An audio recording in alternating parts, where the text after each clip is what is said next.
I think Cabsy's broke something. Cabsy's not happy. Sound check, Rick? Oh yeah, sorry, I turned mine off. That's fine. Now nobody's going to hear that. Mohsin's on, yeah. I'm on. No wonder. Are you on? Yeah. I'm on. All right. So we were supposed to do this podcast for about 20 minutes, but now we wasted 5 minutes because Ibrahim didn't turn his mic on. You missed his impersonation of a sheep, by the way. So there you go. He's excited for Bakr Eid, I think. For the Arabs out there, Bakr Eid is, it's not. It does. I guess you could still use Bakr Eid for Arabs, right? But Bakra is cow, isn't it? Yeah, but for like Desis, it's like a goat. So There we are. I don't know how that happened. News Roundup episode 3.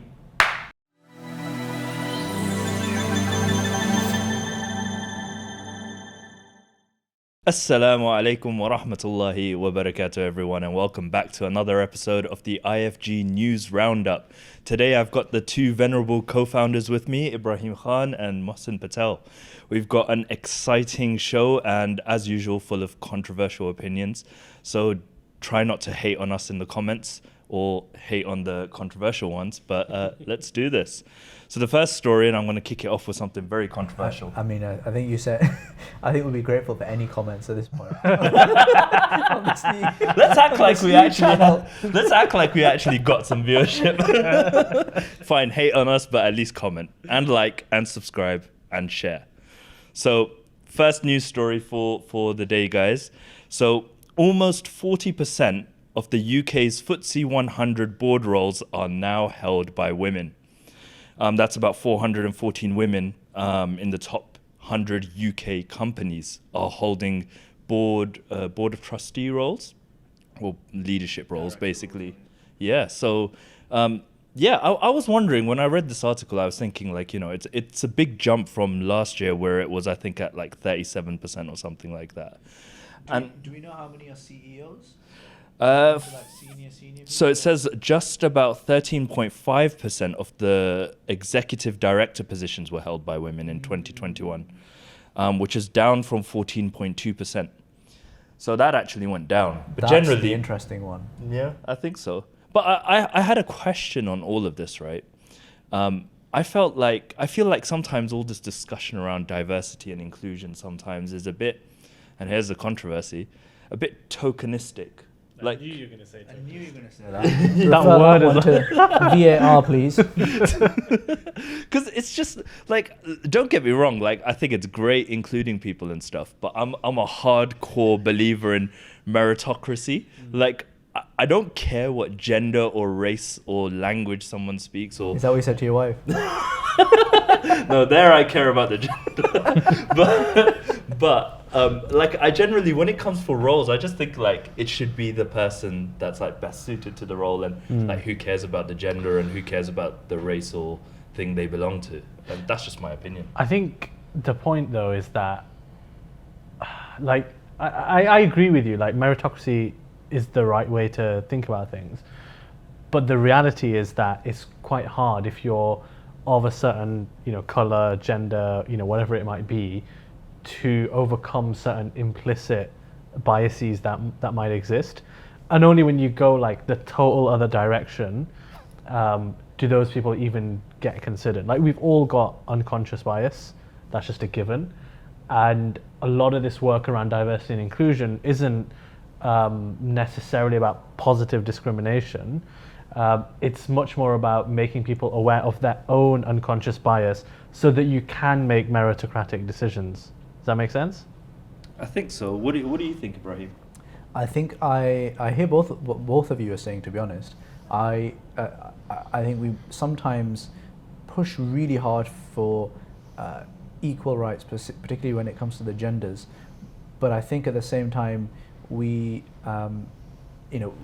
created a society where it almost means the woman has to do twice the work, because if you've not had kids by the age of 35, that's a big deal, because it just means that you're unlikely to have kids or less likely to have kids, and so and at the same time you need to work really hard to get to that point for your career, and so women have this kind of catch-22 no-win situation where it's one or the other. And I think most women decide to have the family because I think it's just a stronger urge it's like a very biological urge, isn't it?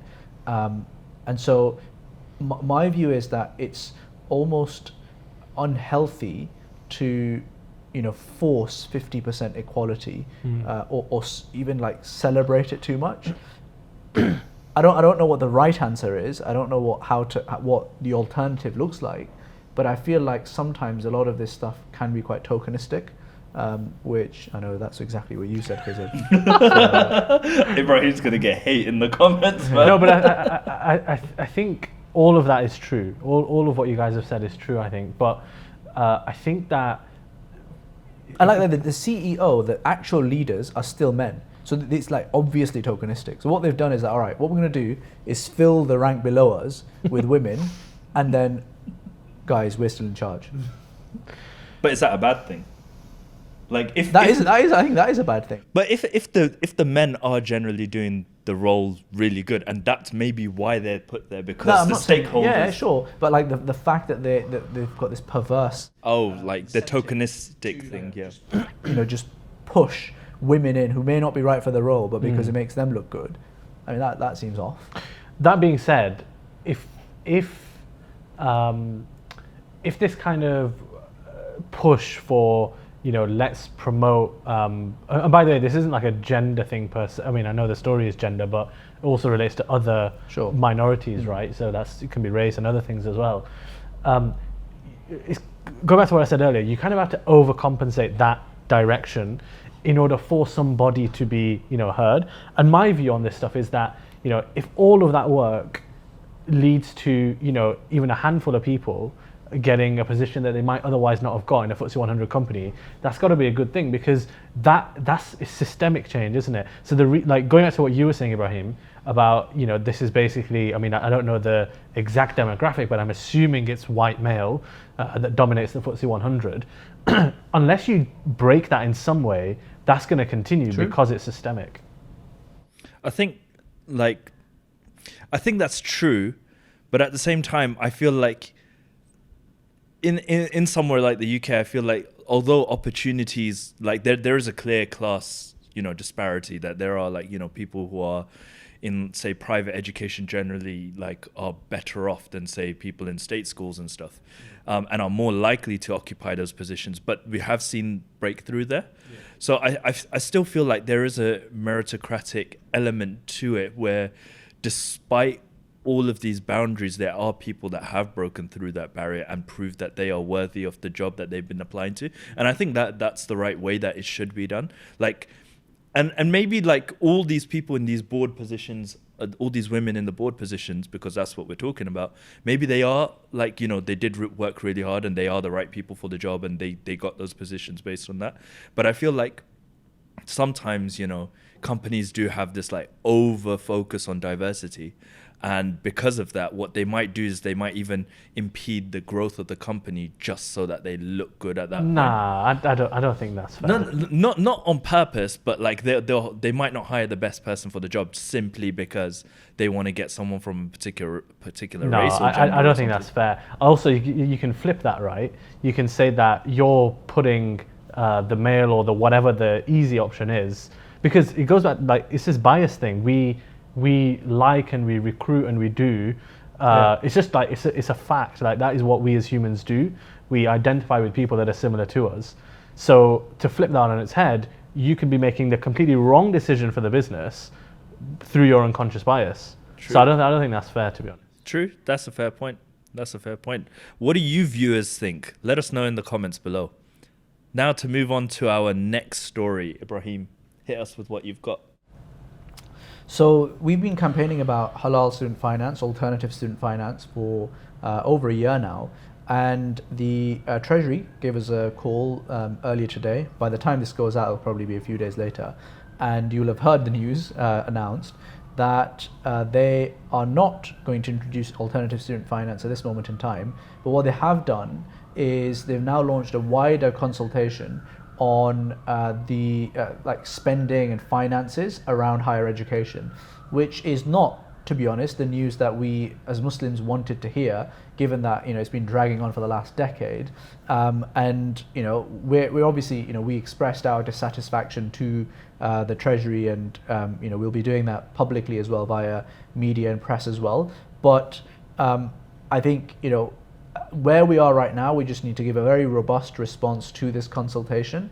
And then I think we need to think about ways to try and accelerate the process, because what the Treasury said, frankly, was that, look, it's going to take a few years still from here, and even that is a good outcome, which I just don't think we should accept as Muslims. I think we need to really kick up a fuss if we actually want this. If we don't, then, so be it. But if we want this, I think we need to think hard about how we're going to make it happen. Has the time not come to come up with our own solution?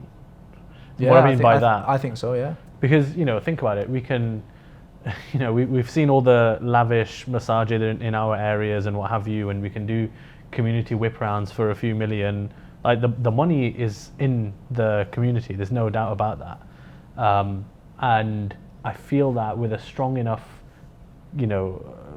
program, people would be willing to fund these things. And look, we know that other communities have done things really well when it comes to funding their youth, and I don't see this as being any different. What would be the incentive for people to commit such large amount of money towards like funding other people's degrees? Well, I think that if you structure it in a way where it's a win-win, so it's not actually an expense out of people's pocket. So for the Waqf model, for example, could be something really interesting here, where if we've got communities that are putting money in for, yes, they get like they get a return and they're going to get their capital back, but ultimately this entity is self-sustaining and it produces enough money that it can send people to university, for example. That's just off the top of my head. I'm sure with some bright minds thinking about it, we could do something, but I feel like there's only so long you can rely on external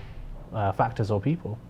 Yeah, I agree. And plus, to be honest, like I like the idea. Community funding, I do think might be a possible solution. But with the current climate of how bad the economy currently is and how expenses are rising, do I see more people donating towards this? I'm not sure. Maybe. I mean, this is something that the bright minds will have to discuss, but I think it's a commercial thing. I think it's like we probably need to start with master's degrees, where you have commercial lenders that help you fund master's degrees. So we should think about like a Sharia compliant version of that, and come up with something that works. Yeah. For sure. And is university even the right thing for a lot of people? Like, a lot of people are now questioning that.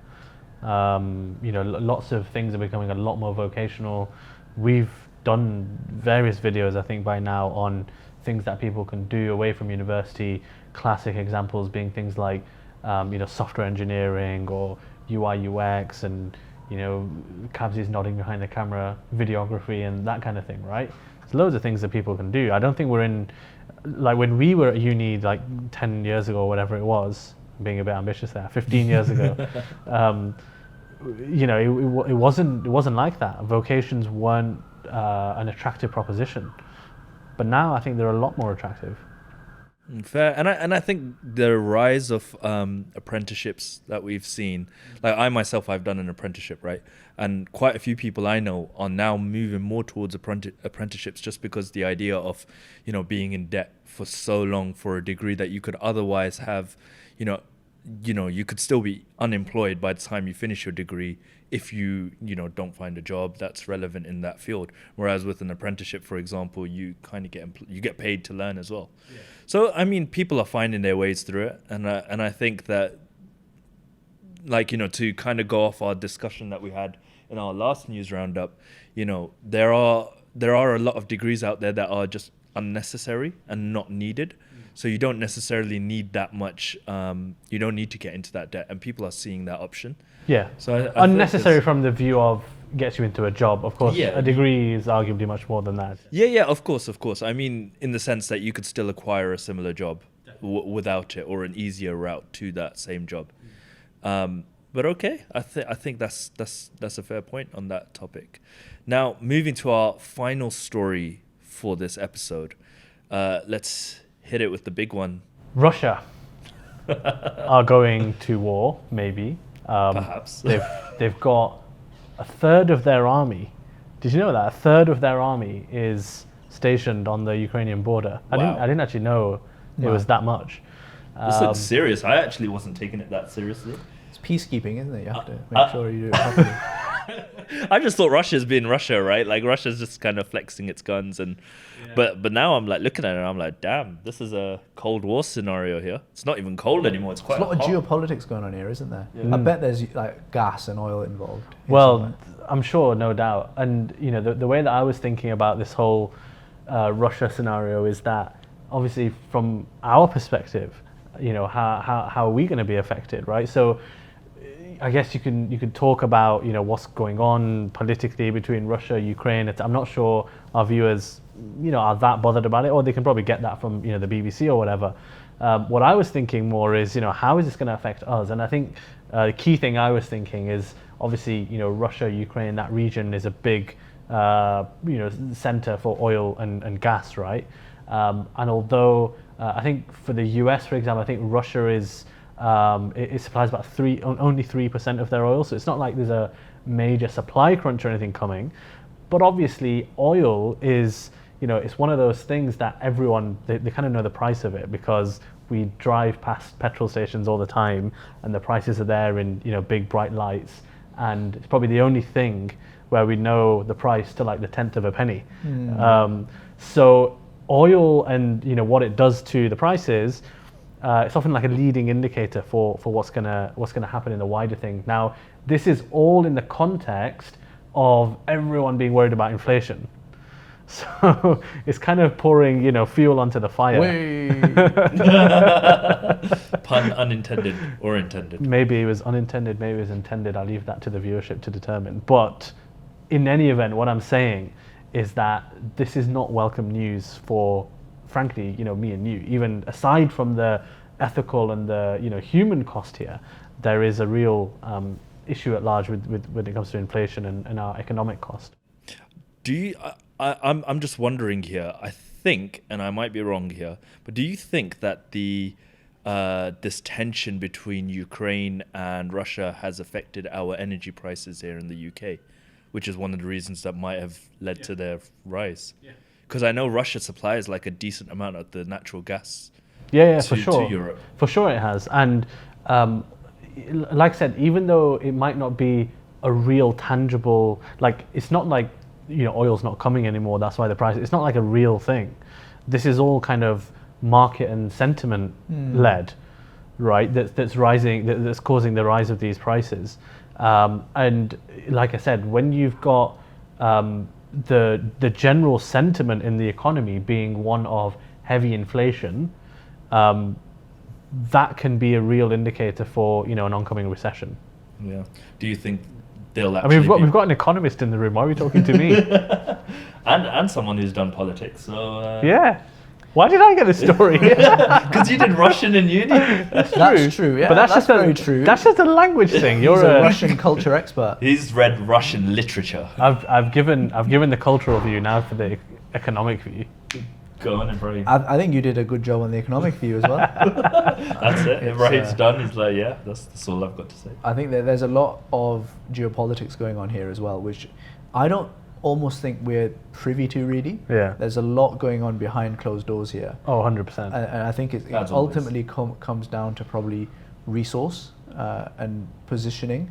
I think Russia is calculating that, you know, they can, you know, get access to decent resources. I think Ukraine is quite resource rich from memory.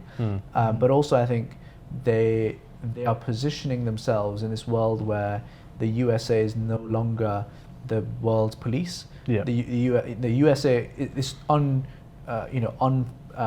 unimaginable that the USA is going to intervene, I think, in Ukraine in any way other than diplomatic, especially after they've just come out of Iraq and they've just come out of, you know, Afghanistan.